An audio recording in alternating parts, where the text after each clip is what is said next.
रात का समय था और बरसात भी खूब जोरों से हो रही थी। मैं बस से अपने गांव जा रहा था। मेरी बहन की शादी थी। उसके लिए जेवर और कपड़े बनवाने शहर आया था। वही लेकर गांव वापस जा रहा था। मैं बस में बैठा-बैठा खिड़की से बाहर देख रहा था। इतनी तेज बारिश हो रही है और बिजली भी कितने जोर से कड़क रही है, मानो आज कोई तूफान आने वाला हो। तभी कंडक्टर ने आवाज लगाई, भानुखेड़ा आ गया, भानुखेड़े वाले उतर जाओ। मैं जल्दी से उठा, अपना सामान लिया और उतर गया। इतनी जोर से बारिश हो रही थी, मैं जल्दी से बस स्टैंड की तरफ भागा और वहां जाकर ऑटो का इंतजार करने लगा। पर इतनी बारिश में कौन आता? मुझे तो लग रहा था कि कहीं रात बस स्टैंड पर ही ना गुजारनी पड़े। मैं वही बस स्टैंड पर बैठ गया। दूर दूर तक कोई नजर नहीं आ रहा था। 15-20 मिनट बाद एक लड़का बाइक पर भीगता हुआ आया। जल्दी से बाइक को स्टैंड लगाकर उसने अपना बैग उतारा और बस स्टैंड पर मेरे पास आकर खड़ा हो गया। लड़का बहुत ही हैंडसम था, भीगा हुआ था, अपने आप को पोंछ रहा था। मैं उसे चोरी चोरी देख रहा था। एक तो इतना सुंदर लड़का, ऊपर से भीगा हुआ, मुझसे देखे बिना रहा नहीं जा रहा था। उसने भी मुझे देखा और अपने आप को पोंछते हुए बोला, आपके पास पीने का पानी होगा? मैंने कहा, हाँ है, 1 मिनट। मैंने अपना बैग खोला और उसे पानी दिया। जब वो बोतल से पानी पी रहा था, तो मैं तो जैसे उसे ललचाई नजरों से देख रहा था। आप कहाँ जा रहे हो? तो वो बोला, यही पास के गांव।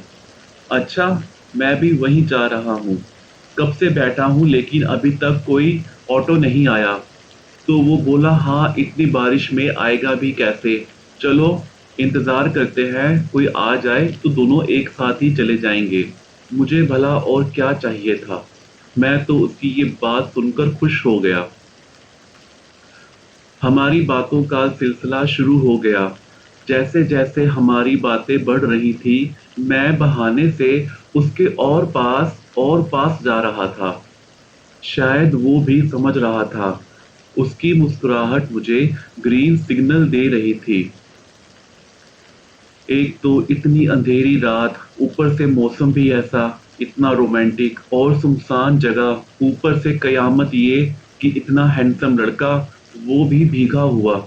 मैं तो बस उसे अपनी बाहों में ले लेना चाहता था।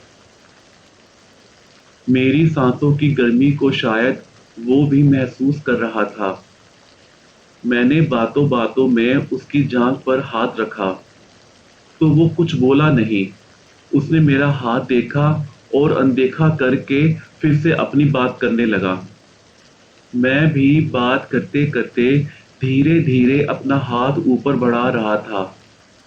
तो उसने एकदम से मेरा हाथ पकड़ा और बोला, बस स्टैंड के पीछे चलते हैं। हम जल्दी से उठे और बस स्टैंड के पीछे चले गए और फिर भरी बरसात में जल थल एक हो गया।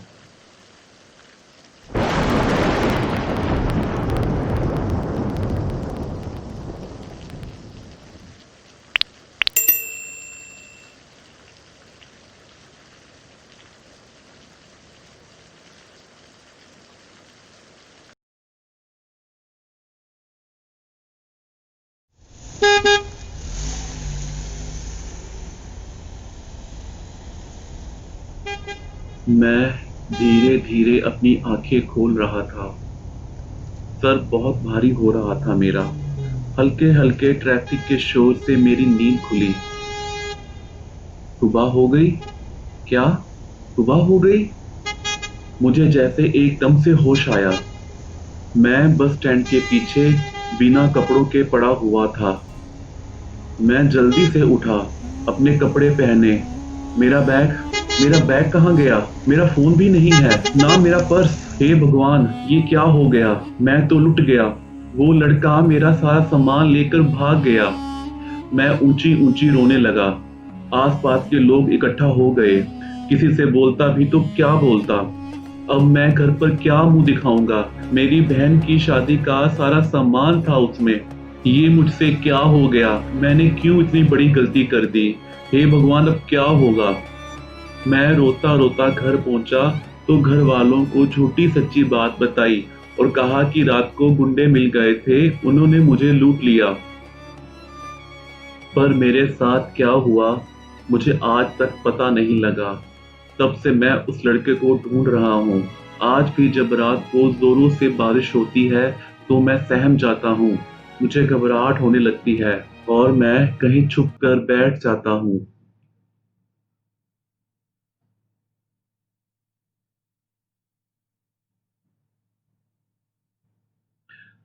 दोस्तों, देखा आपने, कई बारी हम अपनी हवस में इतने अंधे हो जाते हैं कि हमें कुछ सूझबूझ नहीं रहती। हमारे दिमाग में उस टाइम बस एक ही बात घूमती रहती है, जैसा इस लड़के के दिमाग में घूम रही थी।